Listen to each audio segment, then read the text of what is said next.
नमस्कार, एक बार फिर से मैं आप सभी के सामने उपस्थित हूँ बेहद महत्वपूर्ण टॉपिक के साथ। आप सभी देख रहे हो कि एक नया युद्ध शुरू हो चुका है इजराइल और ईरान में। इसी बीच ईरान के जो विदेश मंत्री हैं, राजनयिक हैं, उन्होंने एक बहुत बड़ा स्टेटमेंट दिया है जो भारत के लिए बहुत मैटर करता है। उन्होंने बोला है यदि भारत चाहे तो इजराइल को रोक सकता है, भारत चाहे तो वो ईरान को बचा सकता है और भारत चाहे ये जो स्थिति इस टाइम बनी हुई है इसको कंट्रोल कर सकता है। भारत की यदि बात करें तो उसके ईरान और इजराइल दोनों के साथ ही बहुत अच्छे संबंध हैं और यदि ईरान के साथ संबंधों की बात करें तो भारत के संबंध 2000 साल पुराने माने जाते हैं। तो इसी बीच आज हम चर्चा करेंगे कि आखिर क्या मुद्दे उठाए गए, क्या बातें कही गई हैं। यहाँ पर ईरान ने आश्वासन देते हुए भारत को बोला है कि आपके जितने भी नागरिक हैं उनकी जिम्मेदारी, उनकी सुरक्षा की जिम्मेदारी मेरी होगी, लेकिन हम आपसे इतना चाहते हैं कि सिर्फ आप हमारा साथ दीजिए, आप इजराइल से बात करिए, इजराइल को समझाइए और उनसे इस युद्ध को रोकने के लिए बात करिए। देखिए, उन्होंने बोला कि हम उन पर हमला नहीं करना चाहते थे। उन्होंने जो नेता थे हमारे यहाँ पर आए थे एज अ गेस्ट, उनके ऊपर हमला किया था। तो हमारी कुछ नीति है कि हमारे यहाँ यदि कोई गेस्ट आया है और यदि उसके ऊपर कोई हमला करता है देश, तो उसकी हम जवाबी कार्यवाही करेंगे। ये हमारे कॉन्स्टिट्यूशन में है, हम उसको फॉलो कर रहे थे, दैट्स इट। हमारा कुछ भी ऐसा नहीं था कि हमें इनके साथ लड़ाई करनी है या हमें इनके साथ युद्ध करना है।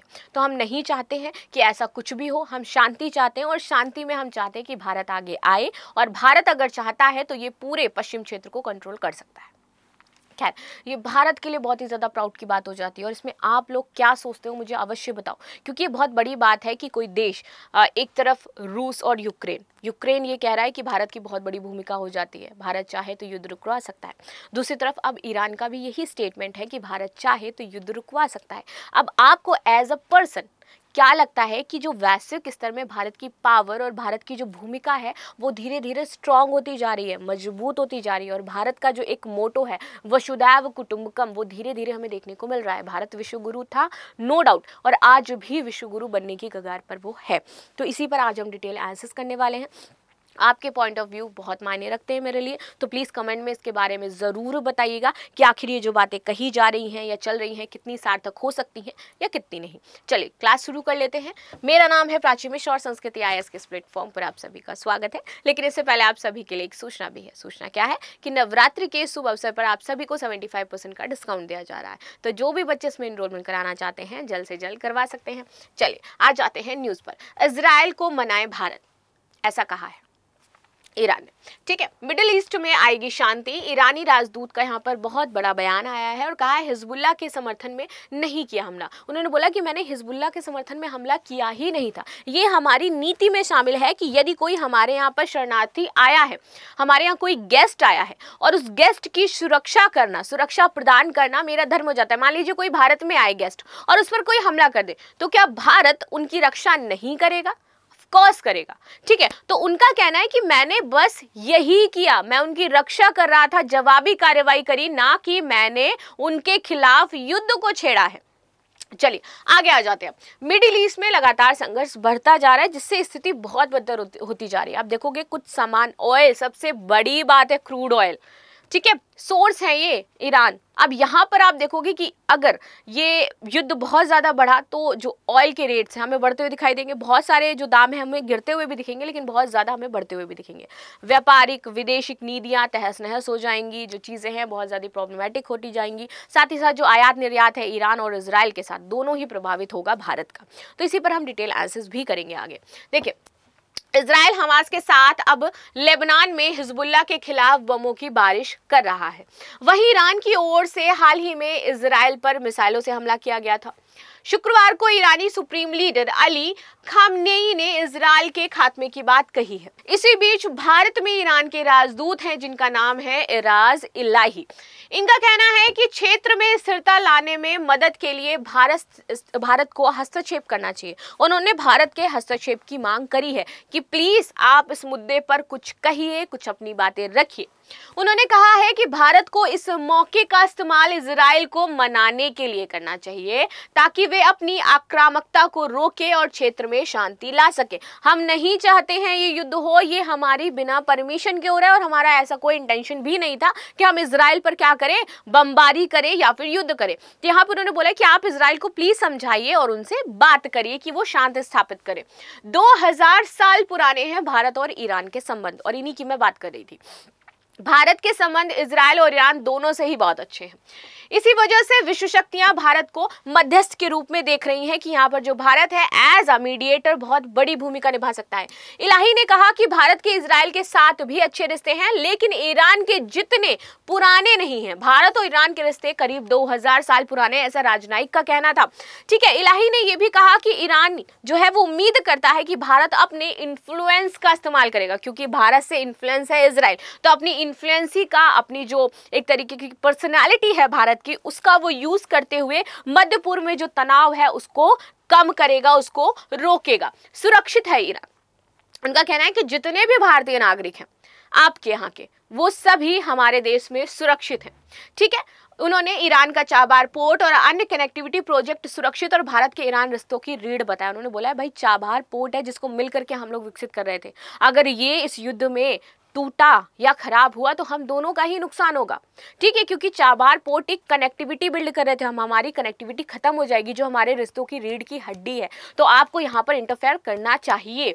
उन्होंने ये भी आश्वासन दिया कि ईरान का क्षेत्र अंतर्राष्ट्रीय व्यापार और संबंधों के लिए भी सुरक्षित है, आपको किसी भी तरीके से कोई भी दिक्कत नहीं होगी, चाहे आपको नागरिकों का संरक्षण चाहिए, चाहे आपको कनेक्टिविटी चाबार पोर्ट का चाहिए, चाहे आपको इंटरनेशनल व्यापार का चाहिए, चाहे हमारे विदेशी रिश्तों का चाहिए, कोई भी दिक्कत नहीं आएगी हम दोनों के बीच। खाली बस आप इस चीज में क्या करें, हमारा सहयोग करें। भारत और इजराइल और ईरान दोनों से ही अच्छे संबंध रखता है। पश्चिम एशिया संकट से जुड़े सभी पक्षों में वह तनाव कम करने और बातचीत के जरिए मुद्दों को हल करने का आग्रह पहले भी कर चुका है। नेतन्याहू से मुलाकात करी थी, पीएम मोदी ने बात भी करी थी जब हिजबुल्लाह के खिलाफ इजराइल ने एक नया मोर्चा खोला था। ईरानी राजदूत ने कहा अगर इजराइल रुक जाता है तो हम भी रुक जाएंगे। उन्होंने कहा कि ईरान युद्ध नहीं चाहता है, हम क्षेत्र में शांति चाहते हैं, लेकिन अगर हमारी सुरक्षा प्रभावित होती है तो हमारे पास जवाबी कार्रवाई के अलावा कोई विकल्प नहीं बचता है। हसन नसरुल्लाह के लिए नहीं किया हमला। उनका कहना था कि ये जो बार बार कहा जा रहा है ना कि जो नसरुल्लाह की मृत्यु हुई है, हसन नसरुल्लाह की मृत्यु हुई है, इस वजह से हमने हमला किया, तो हमने ऐसा बिल्कुल भी नहीं किया है। ईरान की ओर से मिसाइल हमले को उन्होंने जवाबी कार्रवाई बताया था। उन्होंने कहा कि हमला ईरानी धरती पर हमास प्रमुख इस्माइल हानिये की हत्या के जवाब में किया गया था, जो उन्होंने यहाँ पे किया था। वे हमारे स्टेट गेस्ट थे, वो हमारे यहाँ पर आए थे, वो गेस्ट थे, और हमारे देश में इजराइल की ओर से उनकी हत्या कर दी गई, और हमारे देश के अंदर हत्या हुई, हमारी धरती में हत्या हुई। अगर आपको पता हो तो एक शरिया लॉ है, ईरान फॉलो करता है उसको, इराक भी फॉलो करता है, जिसमें कहा जाता है कि आपके देश में जो खून खराबा, ये सारी चीजें नहीं होनी चाहिए, आपकी देश की धरती पर खून नहीं गिरना चाहिए, ये लॉ के अकॉर्डिंग है जिसमें बात कही जाती है। तो उन्होंने बोला कि भाई ये हमारे देश में ऐसा हुआ था और हमारे गेस्ट के साथ ऐसा हुआ था, इसलिए हमारे संविधान के मुताबिक जो हम फॉलो करते हैं उसके मुताबिक हमें ऐसे मुद्दों में जवाबी प्रतिक्रिया के साथ निपटना होगा, और ऐसा कहा गया है सिर्फ और सिर्फ इसलिए मैंने वहां पर मिसाइलें दागी थी। ठीक है, ये पहली बार ऐसा है जो उन्होंने इस मुद्दे पर ऐसे खुल करके बात कही है और अपना पक्ष रखा है। मिसाइल हमला हिजबुल्लाह चीफ हसन नसरुल्लाह की हत्या के लिए नहीं था, अगर उनकी हत्या हुई तो उसके लिए हमने ऐसा नहीं किया है, टाइम हमारा भले खराब हो सकता है। उन्होंने कहा इजराइल के प्रति हमारी जवाबी कार्रवाई इस्माइल हानिया की हत्या के लिए थी, हिजबुल्लाह चीफ हसन नसरुल्लाह के लिए नहीं थी। हिजबुल्लाह अपनी देखभाल खुद कर सकता है, उसकी हेल्प या फिर उसकी सुरक्षा के लिए हमें जवाबी कार्रवाई करने की आवश्यकता नहीं है। ईरानी सुप्रीम लीडर की चेतावनी क्या है, अब यहाँ पर देख लेते हैं।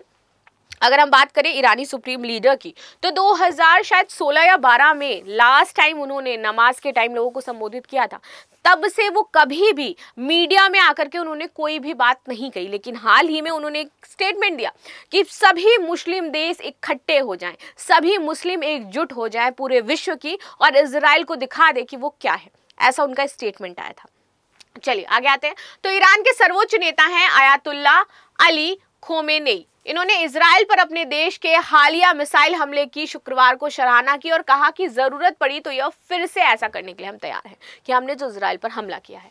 सरकारी टेलीविजन में खबरों में यह जानकारी दी गई थी। खamenei ने 5 साल में पहली बार, जैसे मैंने बताया कि खामेनेई जो है उन्होंने 5 साल में ये फर्स्ट टाइम है जब शुक्रवार को नमाज के दौरान अपनी उपस्थिति दर्ज करी और हमले को ईरान के सशस्त्र बलों का एक शानदार काम करार दिया। मंगलवार को ईरान ने इजराइल पर कम से कम 180 मिसाइलें दागी थी, जो दोनों देशों तथा उनके सहयोगियों के बीच तेजी से बढ़ते हमलों की श्रृंखला में नवीनतम थी। इसके साथ ही पश्चिमी एशिया एक क्षेत्रव्यापी युद्ध की कगार पर अब पहुंच चुका है। अब बात कर लेते हैं, जैसे मैंने बताया कि दोनों देशों के साथ भारत के संबंध बहुत अच्छे हो जाते हैं। अब भारत और इजराइल के बीच द्विपक्षीय व्यापार की बात करेंगे, उसके बाद भारत और ईरान के बीच द्विपक्षीय व्यापारों की बात करेंगे। भारत और इजराइल के बीच द्विपक्षीय व्यापार होता है। राजनयिक संबंधों की स्थापना की बात करें तो 1992 से इनके राजनयिक संबंध स्थापित हैं, ठीक है, और द्विपक्षीय व्यापार चल रहा है। आर्थिक संबंधों में भी प्रगति हुई है। 1992 में यदि मैं बात करूं तो व्यापार था भारत और इजराइल के बीच 200 मिलियन अमेरिकी डॉलर का, जो कि अब 2023-24 बढ़कर के हो चुका है 6.53 बिलियन अमेरिकी डॉलर, जो कि बहुत ज्यादा है। इसमें सिर्फ रक्षा को छोड़ करके बातें कही गई है, रक्षा इसमें शामिल नहीं है। भारत जहां इजराइल को हीरे जवाहरात, मोती, कीमती पत्थर, ऑटोमोटिव, डीजल, विमानन, टरबाइन ईंधन, विद्युत उपकरण, कपड़ा, रडार, परिवहन उपकरण और चावल, गेहूं ये निर्यात करता है। तो ये सारी चीजें होती है भारत से निर्यात होती है। वहीं आयात क्या क्या करता है तो इजराइल की रक्षा और तकनीकी उपकरण, अंतरिक्ष उपकरण, पोटेशियम क्लोराइड, मैकेनिकल अप्लायंस, खनिज और प्रिंटेड सर्किट, ये भारत आयात करता है इजराइल से। 2018 में इजराइल के प्रधानमंत्री की भारत यात्रा के दौरान दोनों देशों ने साइबर सुरक्षा, तेल और गैस, सौर ऊर्जा, अंतरिक्ष विज्ञान, हवाई परिवहन, दवाई और फिल्म निर्माता सहित विभिन्न क्षेत्रों में 9 समझौते किए थे, ठीक है, कि हम इसमें आपस में एक दूसरे को विकसित करेंगे। और आप बाकी चीजें जान ही रहे हो कि कभी अभी इजराइल के साथ क्या चीजें चल रही हैं, क्योंकि हाल ही में नेतन्याहू ने एक मैप दिया था जहां पर उन्होंने एक साइड कर्स दिखाया था और एक साइड ब्लेसिंग दिखाया था। उस ब्लेसिंग में उन्होंने भारत को रखा था। उन्होंने बोला था कि भारत क्या है, हमारे लिए ब्लेसिंग है। चलिए आगे आ जाते हैं। भारत और ईरान के बीच में अब व्यापारिक संबंधों की बात कर लेते हैं। देखिए, भारत और ईरान के बीच में जो व्यापारिक संबंध है वो ईरान और भारत के भी रिश्ते बहुत पुराने बताते हैं। भारत के 1958 में ईरान के साथ राजनयिक संबंध जो है वो स्थापित हुए थे। अब देखते हैं कि भाई ये निर्यात क्या कर रहा है भारत। तो भारत निर्यात करता है चावल, चीनी, मानव निर्मित स्टेपल फाइबर, इलेक्ट्रिक मशीन निर्यात करता है। कृषि वस्तुओं के जो उत्पाद होते हैं वो मीट, स्किम्ड मिल्क, छाछ, घी, प्याज, लहसुन और डिब्बाबंद सब्जियां, ये निर्यात करता है भारत। कहाँ पे? आपके ईरान में। अब आ जाते हैं क्या क्या चीजें भारत आयात कर रहा है वहां से। देखिए, आयात करता है तेल, मिथाइल अल्कोहल, पेट्रोलियम पदार्थ, खजूर, बादाम, सूखे मेवे और कांच के बर्तन। सरकारी आंकड़े बताते हैं कि ईरान 2014-15 से भारतीय बासमती चावल का सबसे बड़ा और दूसरा सबसे बड़ा आयातक देश रहा है और 2022-23 में 9,98,879 मीट्रिक टन चावल इसने खरीदा था। तो हमारे लिए कितनी बड़ी बात है कि दूसरा सबसे बड़ा आयातक देश हो जाता है, प्रॉफिट दे रहा है हमें, ठीक है, अच्छा खासा प्रॉफिट दे रहा है। विदेश नीति पर भी चुनौतियां बढ़ जाएंगी अब भारत की। कैसे? देखिए, भारत के लिए विदेश नीति के मोर्चे पर भी चुनौतियां बढ़ सकती है, क्योंकि ईरान के करीब 4,000 भारतीय रहते हैं, ठीक है, इसमें ज्यादातर आपकी छात्रियां कारोबारी है। युद्ध की स्थिति में भारत को आपात स्थिति में इन्हें वहां से निकालना पड़ सकता है और ज्यादातर भारतीय कहां रह रहे हैं?